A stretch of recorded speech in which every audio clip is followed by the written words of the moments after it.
Hey folks, Internet Dude here. So I've noticed on YouTube that although there are a lot of Lexus LS500 review videos, there aren't many or maybe any actual long-term review videos. It's easy to find reviews from car reviewers that have had the car for a few hours or even a week, but no real owner reviews over time. So in this video I want to tell you about my real-world experience with the car after having owned it for just over 1 month. The format of this video will be in a question and answer type. I've thought of some questions that I think you guys may be interested in, and I've asked a few other people for their input, and I'm going to answer them. Leave me a comment below if you have any questions that I don't answer. I plan on doing another Q&A video in the future. Before I get started though, I just want to say that I'm happy with the great feedback I received from my most recent video. I traded my Tesla for a Lexus. If you haven't seen it, check it out. So how far can you go on a charge? I mean a tank of gas. So using the rated fuel economy numbers of 8.7 liters per 100 kilometers on the highway, I should be able to go over 900 kilometers. In the city it's rated for 13.2 liters per 100 kilometers, so it should be around 600 kilometers or just over. How long does it take to refuel it? It's about 5 minutes to go from 0 to 100% fuel. Okay. So in fairness, these questions were similar to the most popular questions I was asked about my Tesla. Now for some more serious ones. Let's start with the interior. Do I actually like and use all the features of the fancy 28-way adjustable seats? Well, so far I can say that I find the seats way more comfortable than the Teslas I've had in the past, and I use the lumbar massage feature pretty much every time. I do appreciate having the level of adjustability and getting that seat just how I like it, even though I rarely adjust it too much anymore. Okay, so I have to mention that center screen. Given that it's not a touch screen, just how annoying is it having to use the touchpad on the console below? So for the last 5 years, I've had the luxury of using the largest touch screen in the industry in my Teslas, so it's quite the adjustment having to touch another area down below, but look up at the screen to see what's happening. People just expect to tap on a screen, like what they want to do. Your phone, your tablet, etc. Even my 2006 Jaguar had a touch screen. My cheap Toyota Yaris uses a touch screen too. I see that Lexus has kind of fixed the issue in a newer redesigned model. I think it's the NX or the RX, I'm not sure. But one of the new Lexuses uses the touchpad, but they also allow you to touch the screen. I expect them to do that for all models as they're redesigned. So overall it's been an adjustment, but it's not a deal breaker for buying such a nice luxury car. You kind of get used to it for the common things that you use it for. How hard is it to navigate the center screen controls while driving? So this is really similar to the Tesla, where you're not interacting a whole bunch with the screen while driving. You use it to change some settings, and if you have a lot of things to browse through or change, you'd normally do it while stopped. For example, like setting up the seat just how you like. In fact, I interact less with the touchpad and screen while driving because the Lexus uses some physical controls and buttons for things like heat and air conditioning and radio. How do I like the heated seats and heated steering wheel?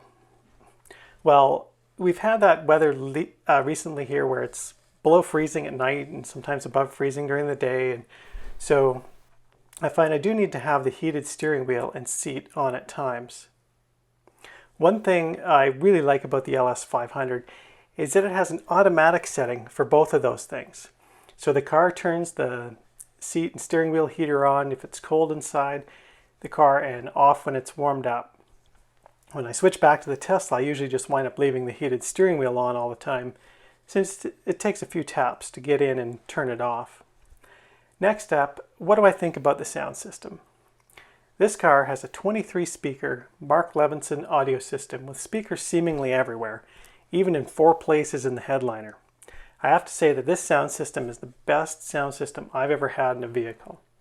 The sound system in my 2018 Tesla is extremely good too. They're pretty close, but I think the Lexus one beats it out for overall sound quality. Do I use or find useful the other little interior features like the heads-up display, sunshades, rear touchscreen controls, etc. I would say that I do find the heads-up display useful, and I use it all the time. I especially like that it puts the speed up there and things like cross-traffic alert notification. I find I do use and like the roof sunshades, and I also sometimes use the rear window sunshades as well. In my other cars, I got the rear windows tinted to block the sun. I have ridden in the back seat a few times, and I find the rear seats very comfortable, and I like the touchscreen controls back there. So now let's move on to the exterior. What do I think of the looks in general? So I've always liked the Lexus LS lineup, but honestly the previous generations of the car were somewhat bland inside and out. The LS500 I have is the first LS model that absolutely wowed me in terms of design and style everywhere. You may have noticed on some other Lexus models they put their signature spindle grille on. It just doesn't look like the car or the vehicle was designed with that in mind. With the LS500, I think everything works together fantastically. I especially like the grille, headlights, and taillights. Do I like the color? So my car is obviously white. The color is called Eminent White Pearl. I bought this car used, and it is a very low volume car, so I didn't have a lot of choice. Pearl white happens to be one of my top favorite car colors. I used to have a pearl white Ford Thunderbird, and that color just pops when the car is clean and outside in the sunlight. So I'm happy with the color, and if I was buying a new LS500, I'd either go for the pearl white or probably the manganese luster. It's kind of a gray pearl metallic.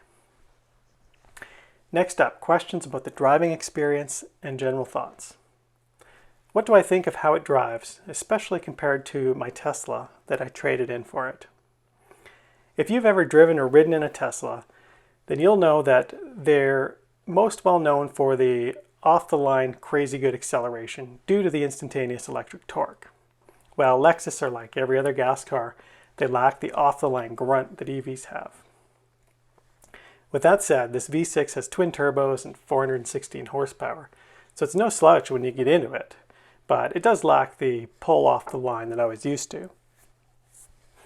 The LS500 is the top-of-the-line luxury sedan in the Lexus lineup, and for comfort and smoothness, the LS does not disappoint. For overall regular driving, this car is really awesome. I particularly like just how smooth the ride is. It's definitely smoother on the road compared to the Tesla. If you read or watch some reviews of the LS500's ride, some people complain about the ride being harsher than the previous generation LS. Many people blame that on the factory run-flat tires, which is true. On this car, the previous owner replaced the run-flat tires with non-run-flat tires, and so I have no complaints about the smoothness of the ride. Do I like and use it as my daily driver? Well, as I'm sure everyone can agree, people everywhere are driving less and going out less lately. With that said, I've made it my daily driver over this last month because it's new and interesting. I've used it as my daily driver. I will continue to drive it more than my Tesla in the foreseeable future. Is there anything I would change or add to my Lexus LS? Overall, I think the car is fantastic and has nearly everything I would like. In the ideal world, I would like for this to be a plug-in hybrid car. Lexus does not offer a plug-in hybrid version, but they do offer a hybrid model, although it's quite expensive. Another thing I would like is if the gas engine would shut off instead of idling at red lights and drive-thrus and such. To get that, you need the hybrid version. My driving requirements have changed over the last few years, and I'm now more interested in plug-in hybrids over full electrics for my particular situation. I had a plug-in Prius back in 2012 to 2015 before buying my first Tesla. That car had a very short EV range, or I would have kept it longer. How about fuel economy? Okay, well, as I said earlier, the rated highway fuel economy is 8.7 liters per 100 kilometers. I've only done one approximate 2-hour road trip to drive it home after buying it. On that trip, the fuel economy readout showed me 7.7 liters per 100 kilometers. The other driving that I've done since then has been almost all city driving. That city rating is 13.2 liters per 100 kilometers.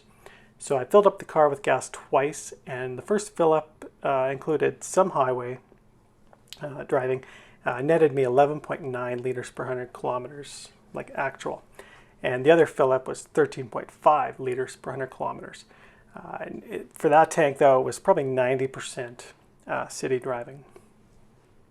As an FYI here, the LS500 gets approximately 10% better fuel economy than the previous V8-equipped LS460 that it replaced. Have I had any problems or noticed defects with the car? If you've watched my Tesla ownership videos over the last almost 5 years, you'll see that I'm very open and honest about the car issues. I'm not a total fanboy and I don't sugarcoat things. So yes, I have noticed some minor issues with my Lexus. First, I sometimes smell coolant when I get out of the car after driving. I searched online and it turns out it's not that uncommon of an issue.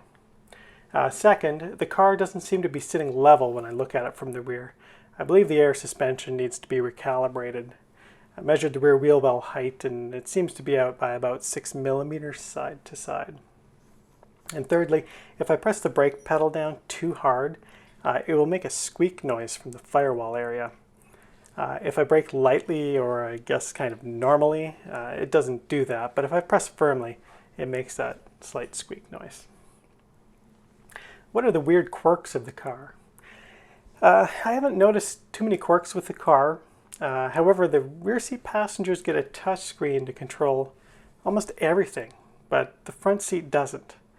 The front has some physical buttons, as I mentioned, and the laptop-style touchpad to control a non-touch screen. It's like the back seat is more high-tech than the front. I don't understand why, but okay, that's kind of quirky. And finally, is the price worth it for what you get? As I said, I bought the car used. I paid about $82,000 plus tax. It's a 2018 model, and when it was new, the retail price was about $115,000 plus tax. So this car, is the car worth $80,000? That's the question. In my opinion, yes it is.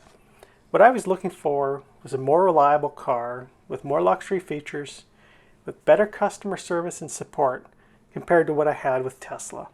And I got that. When I compare this car's value to that of other luxury brands such as Audi and Mercedes, they would have cost more and had more questionable reliability in the long run. Well, there you go, folks. My thoughts on the car after owning it for just over a month. I hope you found this video informative, and if you have any questions for me that I didn't cover, or you have any other feedback at all, leave me a comment below. Be sure to hit that thumbs up button and click the subscribe button if you're not already subscribed. Thanks for watching.